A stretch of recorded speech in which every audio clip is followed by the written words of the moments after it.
confusione, sarà perché ti amo, è un'emozione che cresce piano piano, stringimi forte e stammi più vicino, se ci sto bene, sarà perché ti amo, io canto al ritmo. Buongiorno Clementinas e Clementinos. Bondi. Salve. Estas son algunhas das formas que ten o pobo italiano para saudar. Mestras, mestres, compañeiras, compañeiros. O alumnado de cuarto imos vos falar de Italia, un país que é recoñecido pola súa arte, cultura e os seus impresionantes monumentos. Vola, vola, si va, sempre più in alto si va, vola, vola con me, il mondo è nato per te, se l'amore non c'è, basta una sola canzone per far confusione fuori e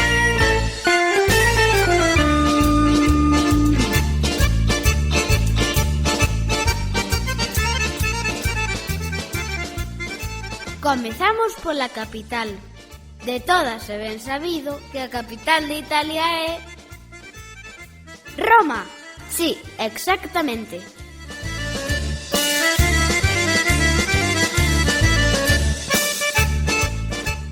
Sabías que o italiano non foi a lingua oficial de Italia ata o 2007? Sí, tan só fai 17 anos. O italiano estándar está basado no dialecto florentino, pero a maioría das rexións italianas falan os seus propios dialectos ou linguas, que en total son ao redor de 30, e o segundo idioma que máis se fala neste país é o napolitano. Logo están o friulano, o sardo, o subtirolés e o esloveno, entre outros. Outro dialín que, segundo un estudo recente, o 44% da poboación italiana fala sempre o italiano. O 51% alterna o italiano con outra lingua e o 5% fala exclusivamente outro idioma distinto do italiano.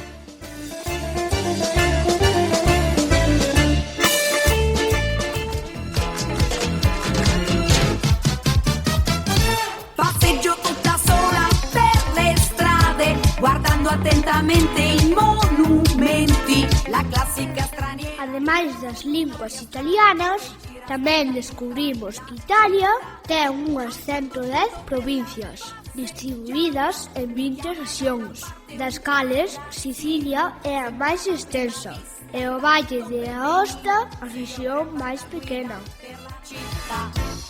Pedro, Pedro, Pedro, Pedro, praticamente il meglio di Santa Fe. Pedro, Pedro, Pedro, Pedro. Supoño que oístes falar da Torre de Pisa. Sí, esa torre que veden nas fotografías. É que está inclinada, pois ten uns 57 metros de altura e a súa inclinación débese ao chan inestable no que foi construída.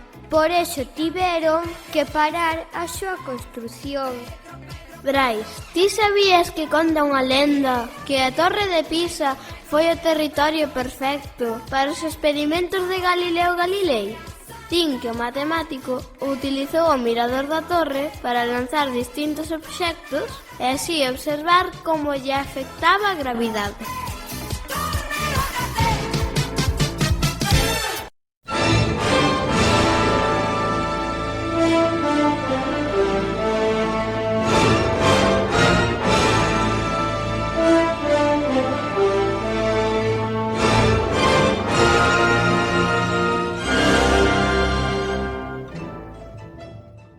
E que dicir do Coliseo Romano? É o monumento máis famoso e máis grande do Imperio Romano. Nel tiñan lugar loitas de gladiadores e espectáculos públicos aos que acudían milleiros de persoas. Foi construído no século I despois de Cristo.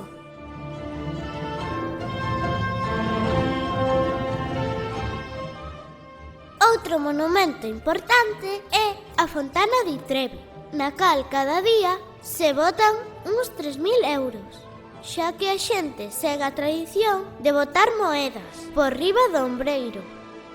A lenda di que se botas unha moeda na fonte, aseguras o teu regreso a Roma.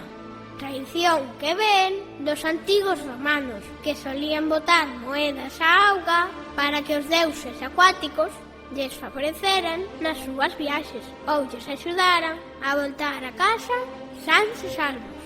Eu lin que cada noite recóllense eses cartos e entréganse a Cáritas para un programa de supermercados que entrega aos necesitados de Roma tarxetas recargables para axudarlles a facer a compra.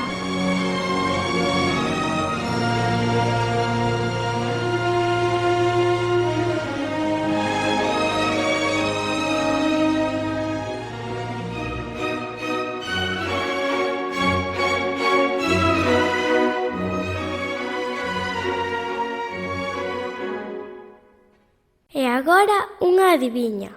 Atentos, La donna è mobile, qual piuma al vento, l'accento e di pensiero, sempre una... A ver se sodes capaces de adiviñar o nome do río máis longo de Italia. E ten unha soa sílaba. Aí vai unha pista. Comeza pola letra P. Non caídes. É o río Po, de máis de 600 kilómetros.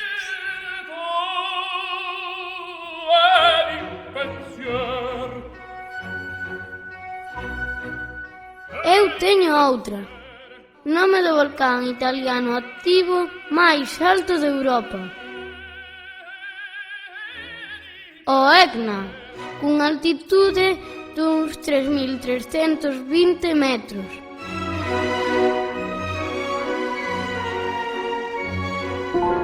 Abbronzate tutte chiazze, pelli rosse un po' paonazze, son le ragazze che prendono il sol. Ma ce n'è una che prende la luna, tintarella di luna. E xa que se acerca a hora de xantar, falemos de cociña. Sabedes cal é o prato típico máis coñecido, non? Claro, a pizza italiana, que tanto nos gusta. Ao igual que a pasta, os raviolis, a lasaña, o panettone, os espaguetis á carbonara, o risotto. Ai, que fame me está entrando. Mellor paro que senón... C'era luna piena, tu diventi candida. E como curiosidade final, sabíades que os italianos na noite vella toman lentellas en vez de uvas? Sí, para nós é moi raro, pero para eles é do máis normal, xa que cean este prato para buscar a boa sorte no novo ano. Soprattutto come i gatti, e se c'è la luna piena, tu diventi candida. Esperamos que gozarades moito e aprenderades algo máis deste país tan sorprendente. Grazie, amici! Ciao! Come te, tintarella di luna.